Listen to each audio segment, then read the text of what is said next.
Hi, chemistry students! This is for your General Chemistry 1, Lesson 6, entitled Electronic Structure of Atom.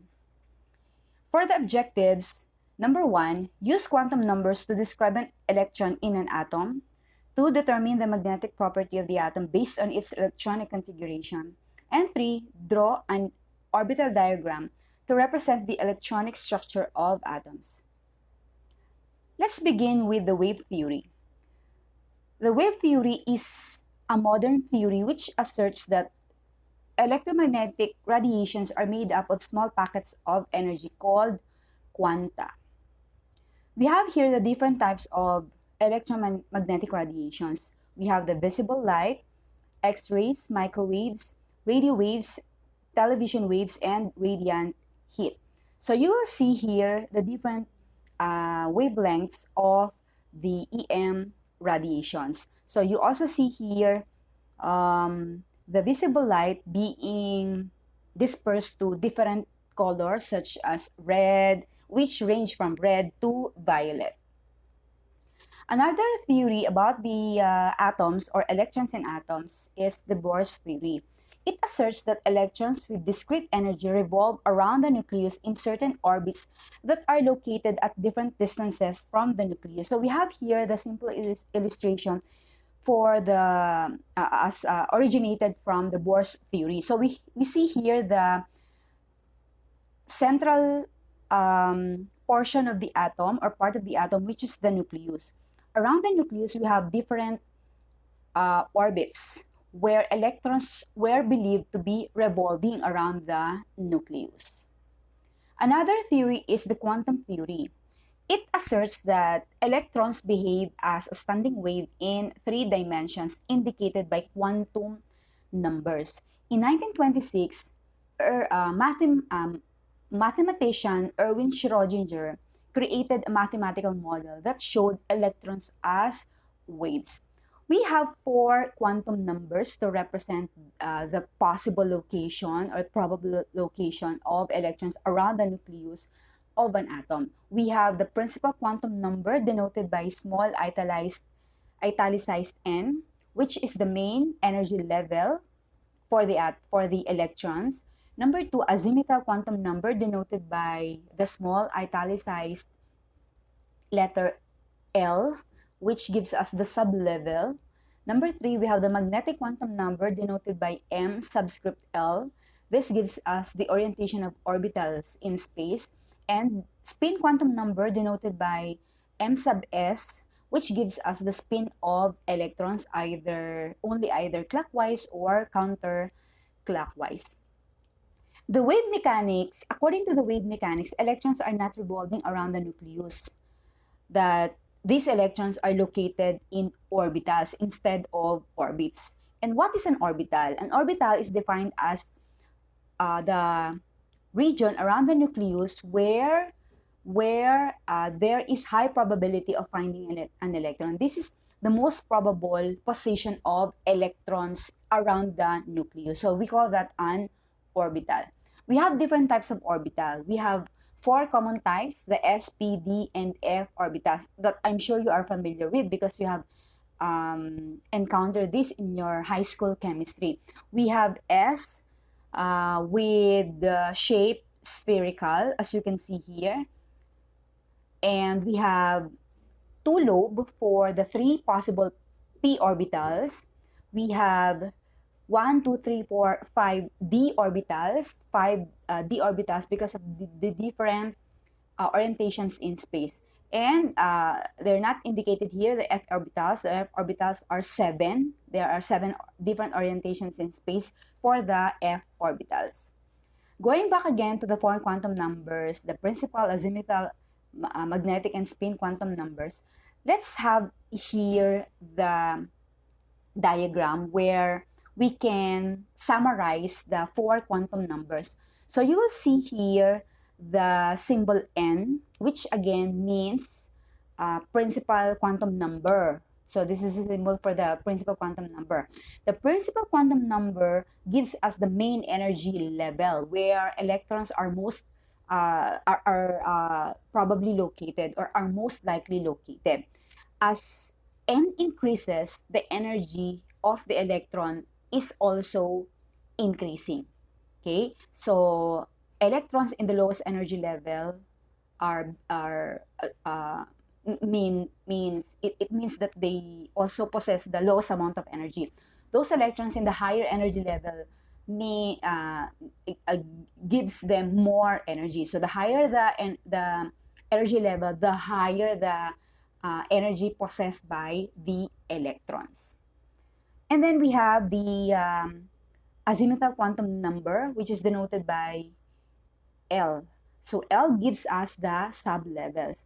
Sublevels, the number of sublevels depend on the main energy level. So if the electrons are in the first energy level, it means that there is also one sublevel. If the principal quantum numbers are denoted by or are given as numbers 1, 2, 3, and 4. So we have n that is equal to 1 means the electrons are in the first energy level. If n is equal to 2, then the electrons are in the second energy level, and so on. If the electrons are in the first energy level, it follows that there is also one sublevel, and the value given to the sublevel for one sublevel is 0. When you go to the second energy level, when the electrons are already in the second energy level, it means that that energy level has two sublevels. If the only sublevel in the first energy level is given as 0, the two sublevels in the second energy level are given as 0 and 1. So in the third energy level, or principal quantum number 3, there are also 3 sublevels. These sublevels are given the values 0, 1, and 2. So if you are in the fourth energy level, it follows that the sublevels are given the values 0, 1, 2, and 3. So those are for the principal and azimuthal quantum numbers, the main energy level and the sublevel respectively.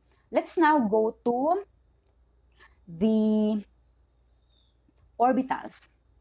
Notice that the number of orbitals also has something to do with the energy level and sublevel.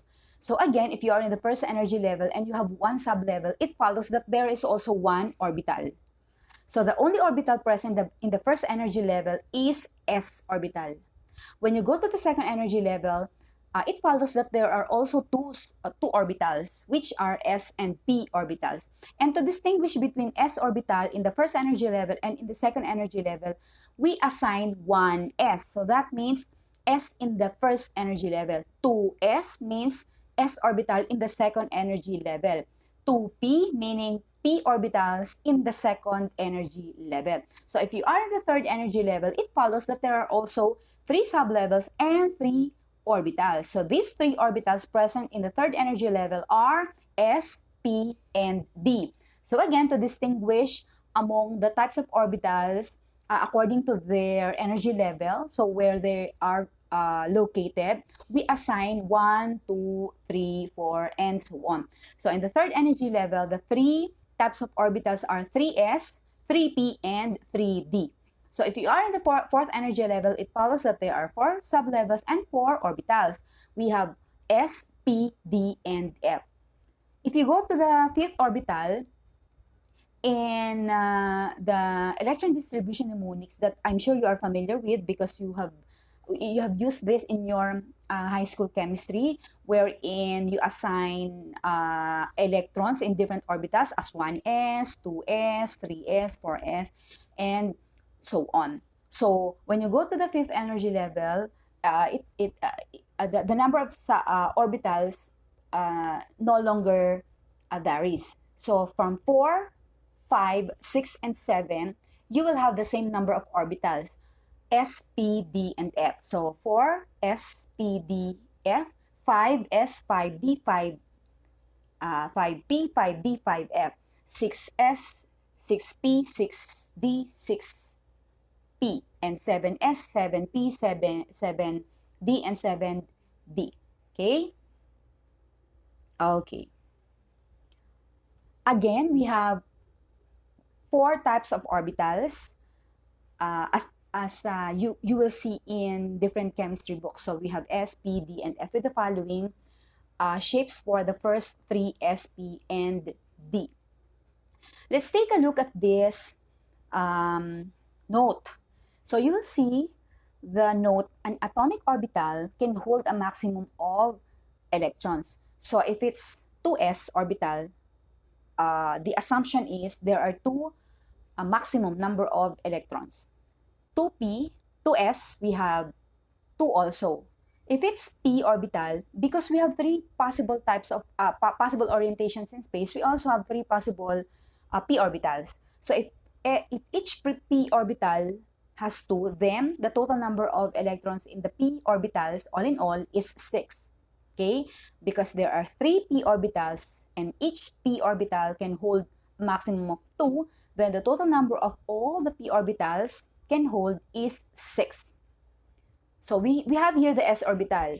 So we have here 2 electrons represented by the arrow up and arrow down. The arrow up is indicated is indicating the spin of electron, which is clockwise. The arrow down indicating a counterclockwise spin of the electron. Okay, so we have here a summary of the distribution of sublevels by principal energy level. So again, let's take note of an atomic orbital can hold a maximum of 2 electrons. So going back to the principal energy level 1. So if n is equal to 1, it follows that the number of sublevel is also 1. And the number of orbital is also 1, which is an s orbital. Since there is only one orbital present in the first energy level, which is s, the total number of electrons in the first energy level is only 2. As you can see here in the last column, the number of electrons, the total number of electrons in the first energy level is only 2. Notice in n equal 2. So n equal 2 means electrons in the second energy level. So as I mentioned earlier, when the electrons are in the second energy level, there are 2 sublevels. It also follows that there are 2 orbitals. The 2 orbitals present in the second energy level are s and p. Again, to distinguish between the s orbitals in the first energy level and second energy level, we assign the number 1 and 2 respectively for main energy level 1 and main energy level 2. Again, in the second energy level, we have 2 types of orbitals, s and p. As we have emphasized, there are 3 possible p orbitals. So in the second energy level, you assign them as 2px, 2py, and 2pz. If accordingly, there are 2 possible electrons that can occupy an orbital, then the 3 p orbitals can hold a maximum of 6. So the second energy level has a total or a maximum number of 8 electrons. In the third energy level, there are 3 orbitals present, the s, p, and d. So if s is holding 2 electrons, 3 p orbitals can hold 6 electrons. There are 5 possible d orbitals. If each d orbital can hold maximum of 2 electrons, then the total number of all the d orbitals can hold is 10. So adding all the numbers of orbitals that the 3 kinds of orbitals can hold, electrons they can hold, then you will get a total number of electrons in the third energy level as 18. So we have 2 from S, 6 from P, and 10 from D. So that will give you a total of 18. In the fourth energy level, we have 4 types of orbital, S, P, D, and F. There are 2 from S, 6 from P, 10 from D. Then for F, we have 7 possible F orbitals. If 1 can hold 2, then the maximum number of electrons that F orbitals can hold is 14. So adding all the electrons from these 4 different types of orbital, we can have a total number of electrons in the fourth orbital, in the fourth energy level as 32. Let's now go to electron configuration. You know the meaning of electron configuration.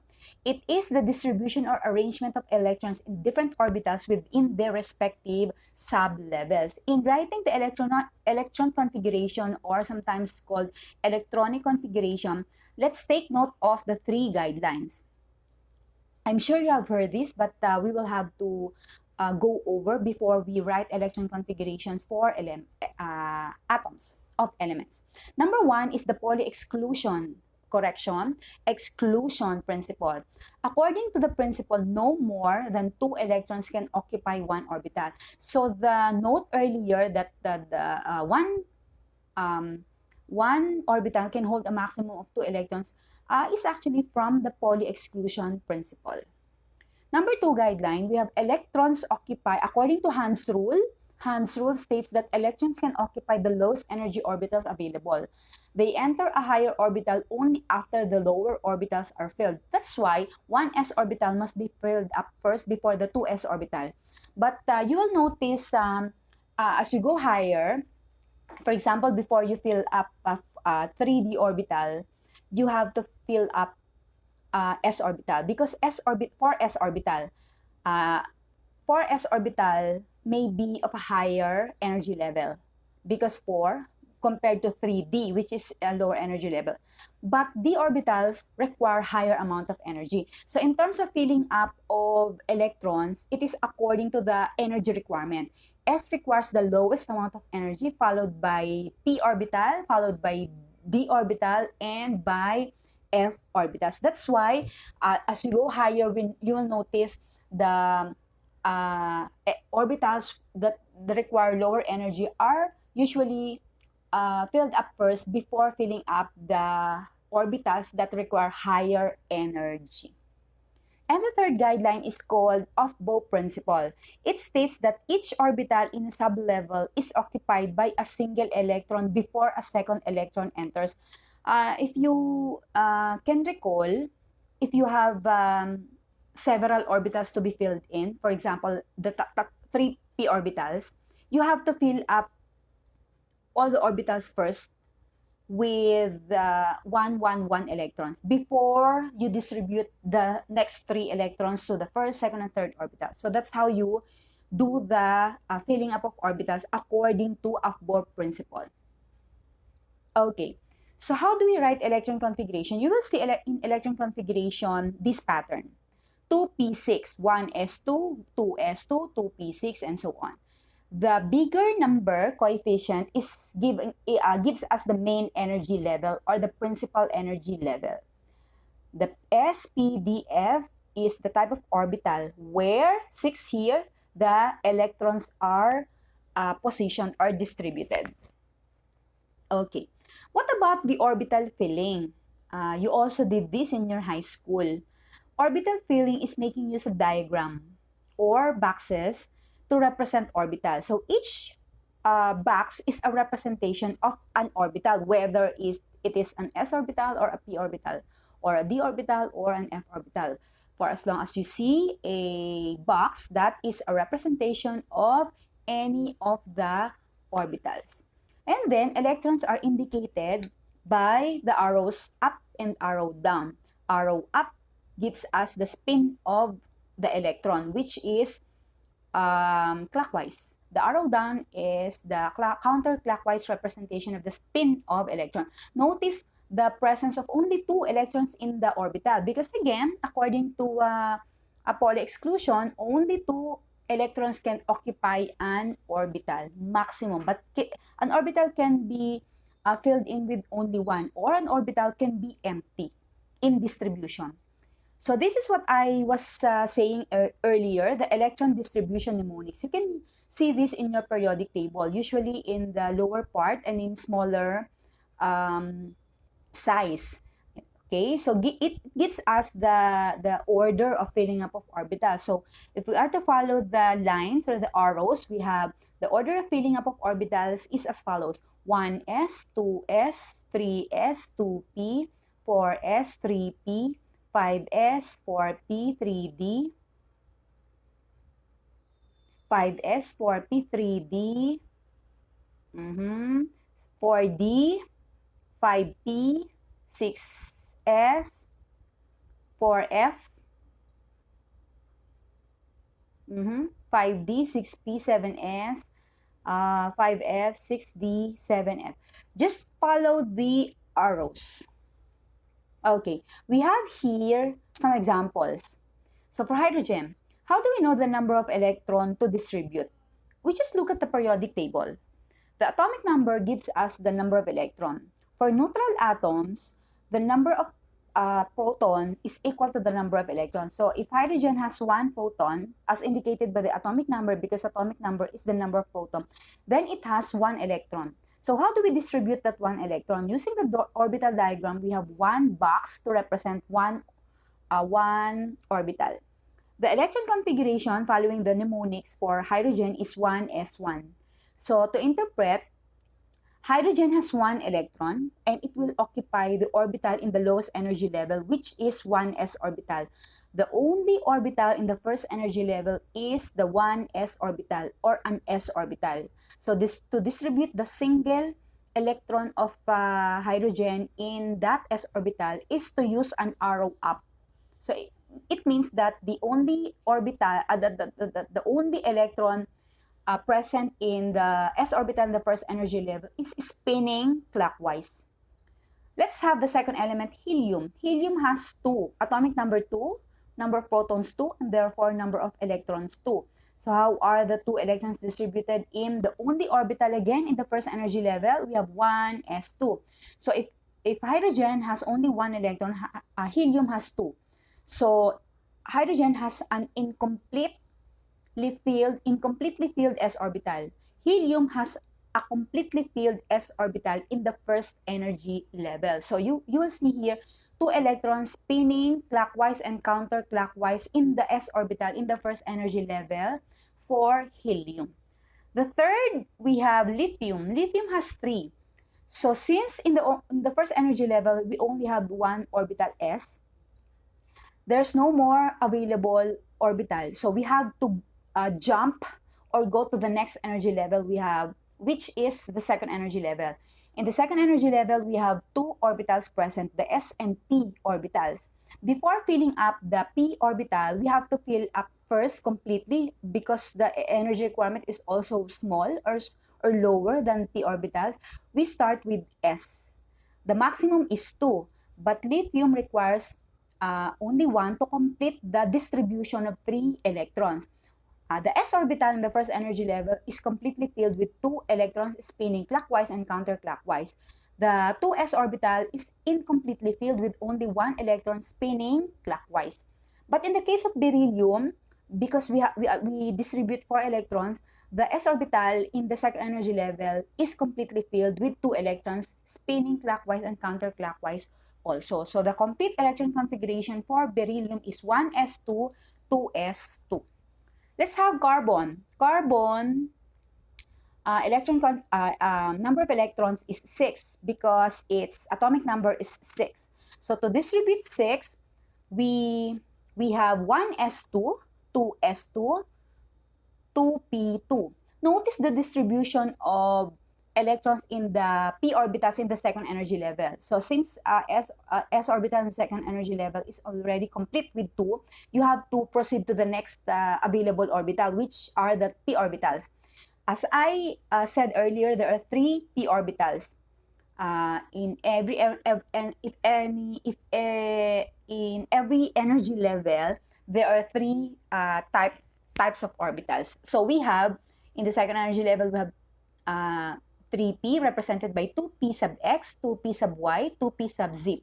According to the third principle of for writing electron configuration, the proper order of filling up the orbitals is to distribute electrons to all orbitals first. For example, the first 3 electrons can be distributed to the 3p orbitals. The next 3, the next half, will be distributed after the first 3 have been distributed. All the first 3 have the same spin of clockwise. The next 3, which are the 4th, 5th, and 6th electrons, will have to have opposite spins. like you will see on the next example. Neon has 10 electrons. The distribution of electrons is 1s2, 2s2, and 2p6. Notice the p orbitals in the second energy level of neon, in the atom of neon, there are 3 p orbitals that are completely filled with 6 electrons. All the orbitals are filled with 3 electrons spinning clockwise and another 3 electrons spinning counterclockwise. For the other atoms, we have their electron configurations as you can see here and here. Okay? Let's go to magnetic property of atom.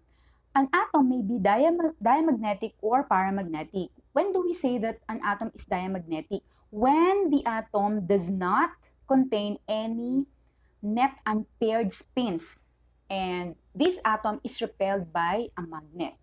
Paramagnetic, on the other hand, contains net unpaired spins of electrons, and this is attracted by a magnet. For example, we have hydrogen with an orbital with incomplete or with an electron that is unpaired.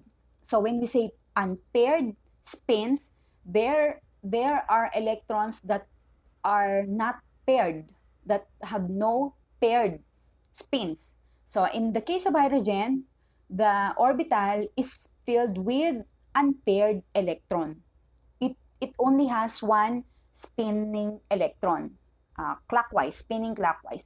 So this atom is paramagnetic. Again, paramagnetic atom is an atom that contains unpaired spins or electrons.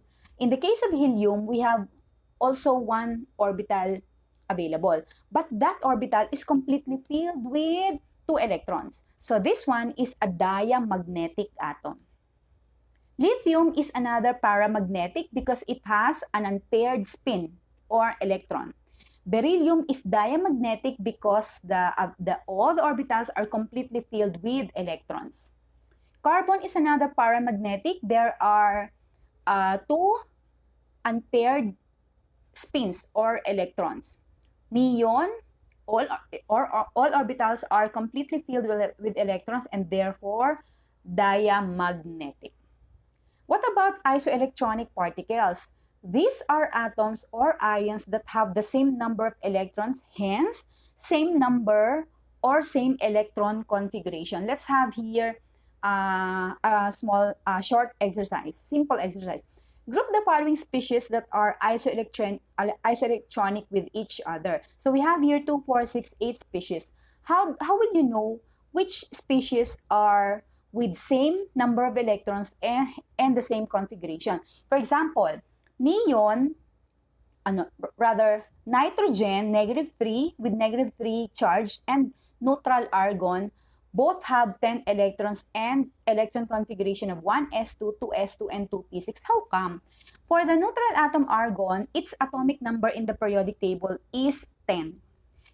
Nitrogen is 7. But since there is a charge of -3 indicates that the atom gained 3 electrons. So if it's originally having 7 electrons plus 3 gained electrons, then it will have a total of 10 electrons. So 10 electrons is now equal to the number of electrons of the neutral atom. So therefore, these two species have the same number of electrons, 10, and therefore have the same electron configuration of 1s2, 2s2, and 2p6. For the rest of the pairs of isoelectronic species, you may practice that.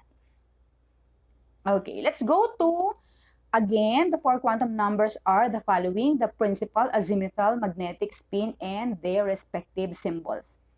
Okay. Let's go back to the electron configuration of the atoms. For the electrons, quantum numbers, we will making use of the following strategies for you to be able to determine the quantum numbers for the electrons in that atom. For example, in hydrogen, you are asked what are the quantum numbers, or what is the set of quantum numbers for the electron 1s1, or for this electron that is encircled, because hydrogen has only one electron. So that electron, it happens to be in this only orbital in the first energy level. So that that electron that is represented by the arrow up is encircled here in the orbital diagram of hydrogen. So what is the set of quantum numbers for that? Let's have the symbol n in the table. So column 1 gives us the principal quantum number denoted by n. So look at the electron configuration of hydrogen. The principal quantum number, or the main energy level, is indicated by the coefficient 1. So that gives us the principal quantum number n, 1. What about L? L gives us the sublevel. If you took note, I had given you the possible values for sublevels, which range from 0 and then 1, 2, 3, depending on the energy level. So if it's fourth energy level, then the sublevels are 0, 1, 2, and 3. If it's second energy level, then the sublevels are 0 and 1. So values of sublevels are assigned as 0, 1, 2, 3, and so on. So the sublevel for the atom with this electron configuration will be dependent on the orbital. Look at the orbital. The orbital is 0. Let's take a look at the orbital equal azimuthal quantum number relationship. So if it's S that is given, S orbital is given, the corresponding azimuthal quantum number L will be 0. If it's P, the corresponding azimuthal quantum number L will be 1, D 2, 3, F, and so on. Okay? So for this hydrogen atom, the given orbital is S. So the sublevel is automatically 0. What about for the M sub L, or the magnetic quantum number? Let's take a look at the second set of guidelines here. Depending on the orbital filling.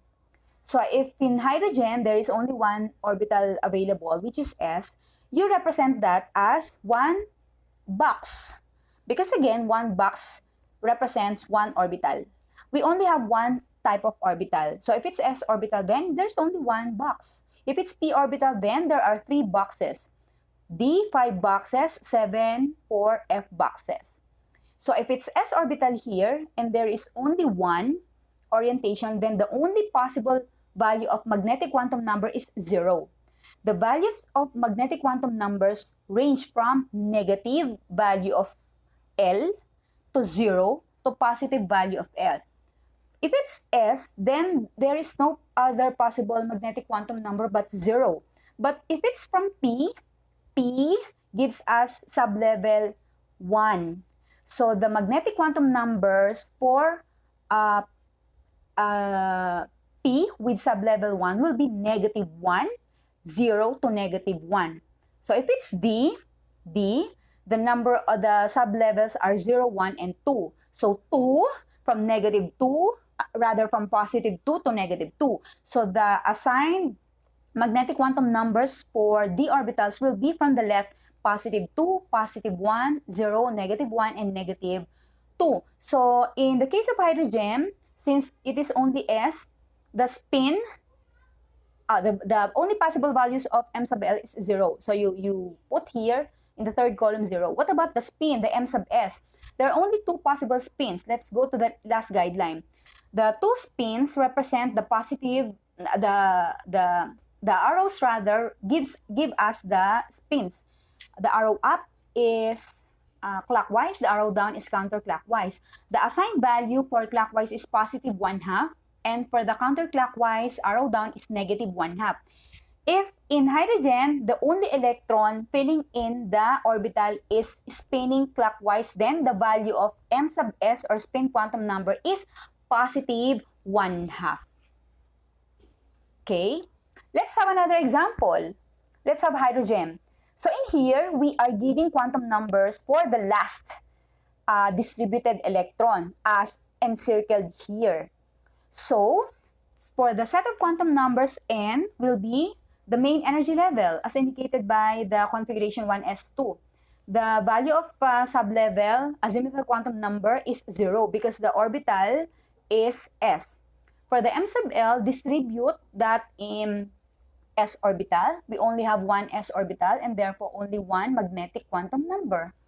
Distribute the electrons. The second and last electron is spinning downward. Therefore, its spin quantum number is negative 1/2. For oxygen, the distribution of oxygen in the p orbitals in the second energy level is indicated here. So what we are giving quantum numbers for is the last electron. Where is the last electron positioned? The last configuration is 2p4. So depending on the last configuration, the orbital diagram. So since it is p in the second energy level, you have to draw 3p orbitals. Distribute the 4 electrons in the 3p orbital. So according to Hans' rule, distribute all the first half to all orbitals, all spinning clockwise, and then the second half, all spinning counterclockwise. So we have the fourth orbital spinning counterclockwise, and in what magnetic quantum number? As you can see here, in the -1. So the m sub l, or magnetic quantum number of that last electron in the configuration of oxygen, or atom of oxygen, we have +1. Because again, you will see there the last electron that is distributed. Okay, and the spin is downward. So that gives us a spin quantum number of -1/2. So that's how you determine the quantum numbers of electrons in an atom. So I hope you were able to refresh your memory on the electronic structure of atoms. I'll see you again next time. Thank you for watching.